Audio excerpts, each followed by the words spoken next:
Pasok na ang movie, then ito yung sinasabi commercial. Pressure una. Pero sobrang saya, overwhelming. Na parang achievement namin to. Nakaka-proud. Nakaka-proud. Masarap sa makiramdam.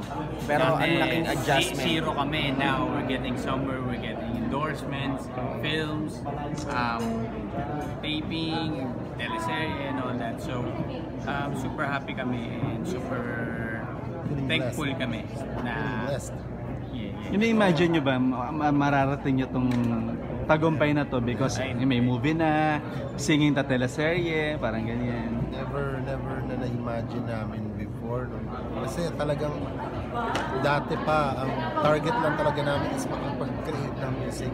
Marinig kami ng masa. Maging sikat na. Pero yun. Nasa utak namin yun na we wanna be known in terms of music.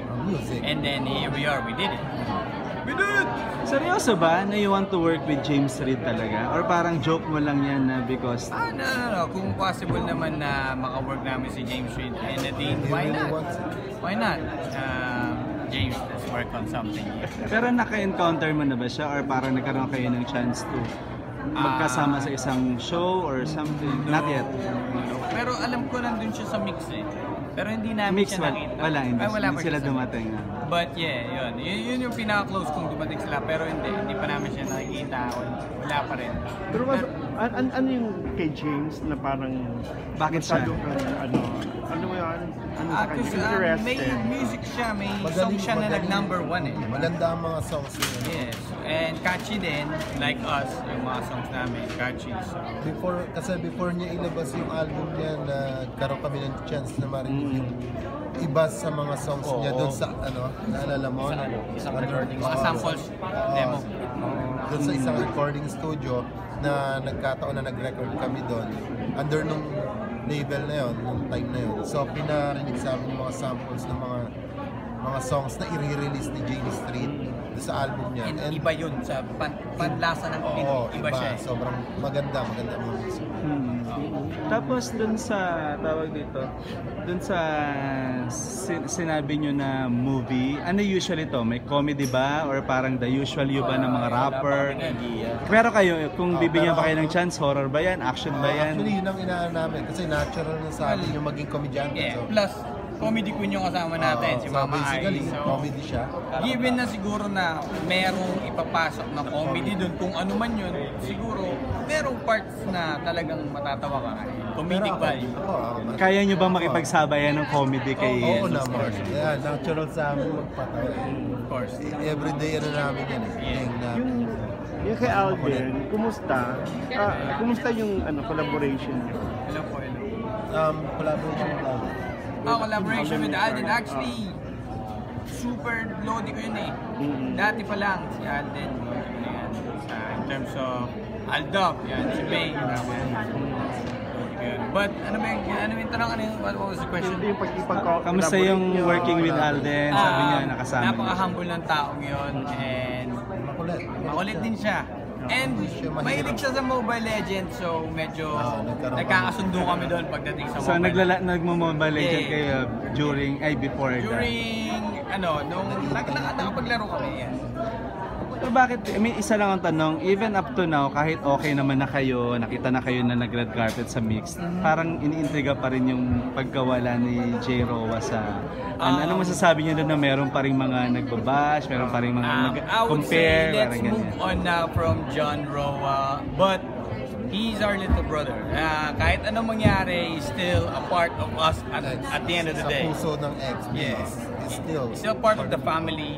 But at the end of the day, he has his own path. Gusto niya yun Gusto niya tahakin. Yun yung gusto niya para sa amin, nakita namin kasi na yun yung para sa kanya is magkakaroon siya ng growth sa career niya. So, because pero walang last na lang pa. Because you're both Biba and Biba din siya, di ba? Pwede bang maging reunion project niyo yung movie na makasama siya? Okay lang sa inyo. Problema sa akin. Sa amin, walang problema. Sa'yo, okay lang. Pero siya, how is he to you? Kumusta ang pagrelasyon niya sa inyo? He's good. Nung nag-perform kami sa mix, he's the first one who actually ran to us tumakbo siya sa amin, hinag niya kami na, yo, parang, Last time magkasama kami, sabay kaming nagpatato.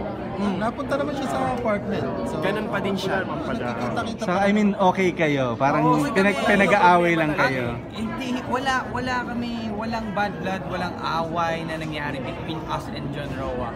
And till now, we still a little brother, and kahit anong mangyari, Roa is Roa to us. Reaction niyo dun sa nireveal niya yung mga deleted lyrics, part ng kanta nung Hayaan Mo Sila. Wala namang problema doon kasi that was released anywhere. Diba? Actually, hindi siya deleted. Hindi siya deleted. Medyo There's 3 versions. wrong notion lang talaga. Edited. Unedited. Kasi merong yung audio version and yung music video. Yeah. Yun. So, hindi siya talaga deleted. Hindi sa music video version, hindi siya kasama. I heard may movie dapat kayo with John Roa, yung kuya na hindi natuloy dati. That's not a movie. Ano siya? It's a short film na ginagawa lang sa... Usual namin ginagawa yun before sa XP kasi ayan, may vlogger, may mga gano'n gumagawa ng mga short films. So, usual na namin ginagawa yan. Nangyari lang na medyo nag-boom yung career ng XP. So, hindi na namin siya natutukan. Hindi na siya nagkaroon ng Since para sa kayo nasa Viva, if ever ba pwede niyo siya makasama sa movie or gawing yung short film na kuya, ay pwedeng posibilidad ba na maging wala namang full movie? Pag nakasama namin siya, di ba? Ito po sa natin. Nakasama pa rin namin siya till now.